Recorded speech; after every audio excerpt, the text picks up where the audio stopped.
Right now, somewhere in the world, a man is sitting next to a woman who just asked him a question. A simple, innocent-sounding question, and he answered it casually, maybe even brushed it off. What he doesn't know is that she just told him everything. She just handed him the key to her desire on a silver platter, wrapped in the most ordinary words you could think of, and he missed it completely. That man might be you. And after today, that will never happen again. Here's a truth that will probably sting a little. Women almost never say what they actually mean when it comes to intimacy. I know. I know because I am one, and I can tell you from personal experience and from years of studying how women communicate that the way we signal desire is nothing like what most men expect. There is no neon sign. There is no dramatic confession. There is no movie scene where the music swells and she throws herself into your arms. What actually happens is so subtle, so effortless, that it slips right past most men like a whisper during a thunderstorm. A study published in the journal Communication Monographs found that women use indirect speech patterns nearly 70% more often than men when communicating about emotionally vulnerable topics. 70%. That means when a woman wants something intimate, something personal, something that makes her feel exposed, she is almost certainly not going to say it directly. She is going to code it. She is going to dress it up in the most harmless-looking language possible. And if you are not paying attention, you will respond to the surface, meaning the real message underneath. Now, here's the part that makes this video different from anything else you have watched. I am not going to give you a list of 20 vague signs. I am not going to tell you to watch her body language or read her energy. I am going to tell you the exact 2 questions she will ask you when she wants intimacy. 2, that is it. And once you hear them, you will never unhear them. You will start recognizing these questions everywhere in your past relationships. In your current one, in conversations you had years ago that suddenly make a lot more sense. But before I reveal them, you need to understand something crucial first. You need to understand why she asks questions at all instead of just telling you what she wants. Because that context is going to change the way you hear every single thing a woman says to you for the rest of your life. Let me break something down for you that most people never think about. From the time a girl is about 5 or 6 years old, she begins learning a very specific social rule. That rule, whether it is taught directly or absorbed through culture, goes something like this. Do not be too forward. Do not be too aggressive. Do not make the first move. Be approachable, but not desperate. Be interested, but not obvious. Sound exhausting? It is. But this is the reality of how most women are socialized around the world. Dr. Deborah Tannen, a linguistics professor at Georgetown University, spent decades studying how men and women communicate differently. One of her most famous findings was that women tend to use what she calls rapport talk. That means women communicate to build connection, to test emotional safety, and to gauge how the other person feels before revealing how they feel. Men, on the other hand, tend to use report talk, which is more about exchanging facts and solving problems. So when a woman asks you a question, she is usually not looking for a factual answer. She is checking the temperature of the room. She is testing whether it is safe to go further. This is why so many men feel blindsided when a woman suddenly pulls away or loses interest. He thought everything was fine. She was smiling. She was laughing. She even asked him a couple of sweet questions. But from her perspective, she put herself out there, asked the 2 most vulnerable questions she could think of, and he treated them like small talk.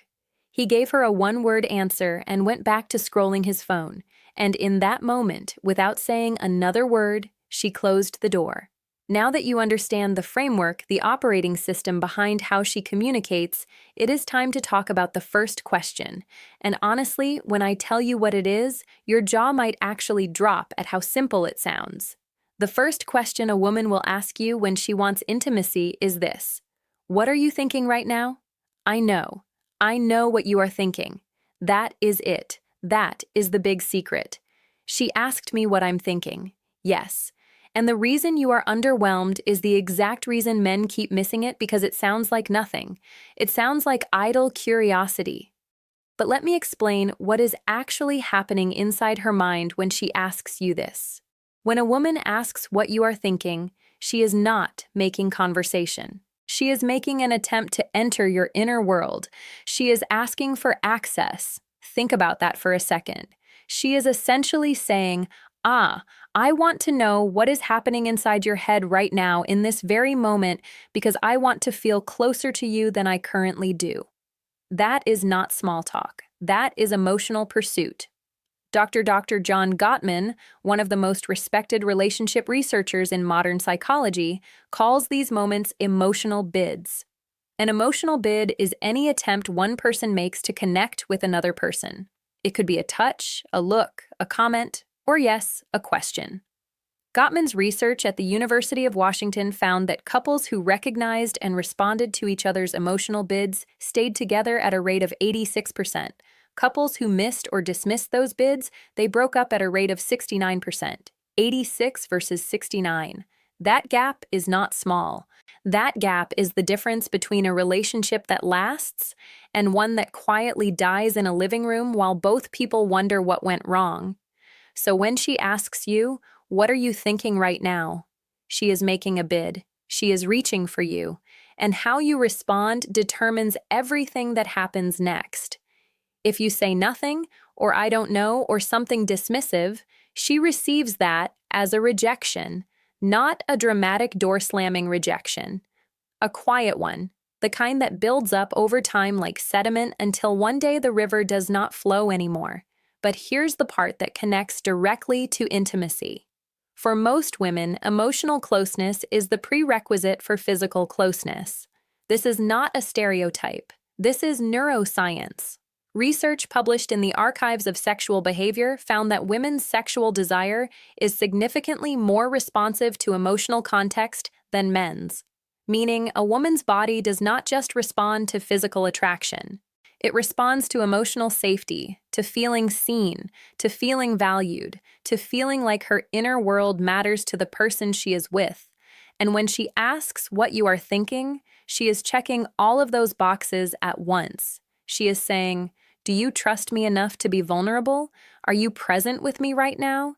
Do you see this moment the way I see it?" And if your answer tells her yes, something shifts, not visibly, not dramatically, but internally. A wall comes down, a door opens. She moves one giant step closer to wanting you, not just emotionally, but physically. So the next time a woman looks at you and asks, "What are you thinking right now?" do not shrug. Do not dodge. Do not make a joke to deflect. Look at her. Be honest. Even if what you are thinking about is silly or random, because what she is really asking is not about the content of your thoughts. She is asking if you will let her in. But this is only the first half of the puzzle, because even after she asks this question and you respond, well, she has one more question she needs to ask before she fully opens up. And this second question, this one is even sneakier than the first because it does not sound romantic. It does not sound emotional. It sounds like the most casual throwaway line in the history of human conversation. And that is exactly why almost every man on earth gets it wrong. The second question she will ask you when she wants intimacy is this: "Are you tired?" Go ahead. Laugh. Roll your eyes. Think it is too simple. But I promise you, by the time I finish explaining this, you are going to replay at least 3 memories in your head where a woman asked you this exact question and you completely blew it. "Are you tired?" is one of the most brilliantly disguised questions in all of human communication. On the surface, it sounds like concern. It sounds like she is being thoughtful, checking in on you, making sure you are okay. And sure, sometimes that is all it is. But in certain moments, in certain context, especially late at night, after a date, after a long conversation, after a moment of closeness, this question is not about sleep. It is about permission. What she is really asking is, "Are you available? Do you have energy for me tonight? Are you going to roll over and go to sleep? Or is something else going to happen?" And she phrases it this way for a reason. She phrases it as a yes or no question about fatigue because it gives her plausible deniability. If you say, "Yeah, I am exhausted," she can nod and say, "Okay, good night." And no one gets embarrassed, no one gets rejected, the moment passes without any awkwardness. But if you say, "No, I am not tired at all," she now has the green light to take the next step, to move closer, to touch your arm, to suggest something, to create the kind of moment she has been building toward all evening. This is the brilliance of female communication. And honestly, men should be taking notes. She manages to ask one of the most loaded questions possible while leaving herself a perfectly safe exit. That is emotional intelligence operating at a very high level. Let me give you a scenario to make this crystal clear. You have been on a great date, dinner, conversation, laughter. You walk her to her door, or you are sitting on the couch at one of your places. The energy has been building all night. She has been leaning into you, making eye contact, finding reasons to touch your hand. And then in a quiet voice, she asks, "Are you tired?" If you say, "Yeah, kind of," she will smile and say, "Okay, well, I had a great night." And she will mean it. But she will also be disappointed in a way she will never tell you about because she gave you the signal. She opened the window and you closed it without even knowing it was open. Now compare that to this response. She asks, "Are you tired?" And you look at her with a slight smile and say, "Not even a little." Something changes in her eyes. You might not even notice it consciously, but she just received confirmation that the next chapter of the evening is possible. You did not pressure her. You did not make a move she was not ready for. You simply told her that you are present, you are available, and the night does not have to end yet. And for a woman, that answer is everything. A survey conducted by the Kinsey Institute found that for women in romantic relationships, the most commonly reported barrier to intimacy was not lack of attraction. It was feeling disconnected or sensing that their partner was emotionally or physically unavailable. Let that land for a second. Let that land, for she is not avoiding intimacy because she does not want you. She is avoiding it because she is not sure you want her in that moment. And "are you tired" is her way of finding out without putting herself at risk. This is also why the timing of this question matters so much. She will almost never ask it in the middle of the afternoon while you are doing dishes. She asks it at night. She asks it when the two of you are alone. She asks it during a moment that already feels charged. If you start paying attention to when she drops this question, you will begin to see the pattern. It always comes right before a window of opportunity, right before the moment where the night could go one of two ways. Now, here is the part that makes this knowledge truly urgent. When a woman asks both of these questions and you miss them, something happens that is very difficult to reverse. She does not get angry. She does not argue. She does not give you a lecture about emotional availability. She simply files that information away. She categorizes you. And the category she puts you in is not cruel or unfair. It is protective. She labels you as someone who is not tuned into her, someone who is not paying attention. And once that label is applied, she starts to close off slowly, gradually, in ways you will not even notice until one day she seems distant. And you have no idea why. Dr. Sue Johnson, the creator of emotionally focused therapy, has written extensively about this pattern. She calls it the protest-withdrawal cycle. One partner reaches out emotionally, the other partner does not respond, and over time, the reaching partner stops reaching. Not because they stopped caring, because they got tired of being missed. And for women, these two questions, "What are you thinking and are you tired?" are often the last emotional bids they make before they begin to withdraw. They are the final test, the last checkpoint before she decides whether this person is safe enough to be intimate with. So, if you have ever been in a situation where everything seemed fine and then suddenly she was cold or distant, go back in your memory, think about the conversations you had in the days before the shift. I am willing to bet she asked you one or both of these questions, and I am willing to bet your response was something forgettable.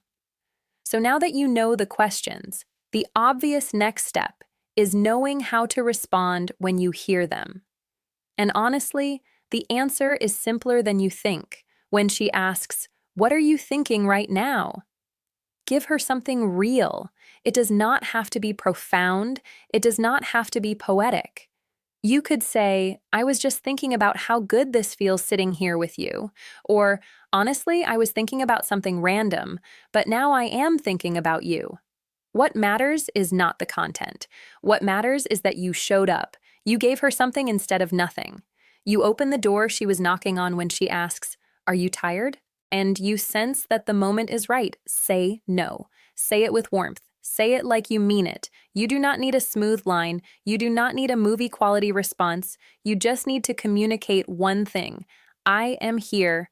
I am present. And I am not going anywhere tonight unless you want me to.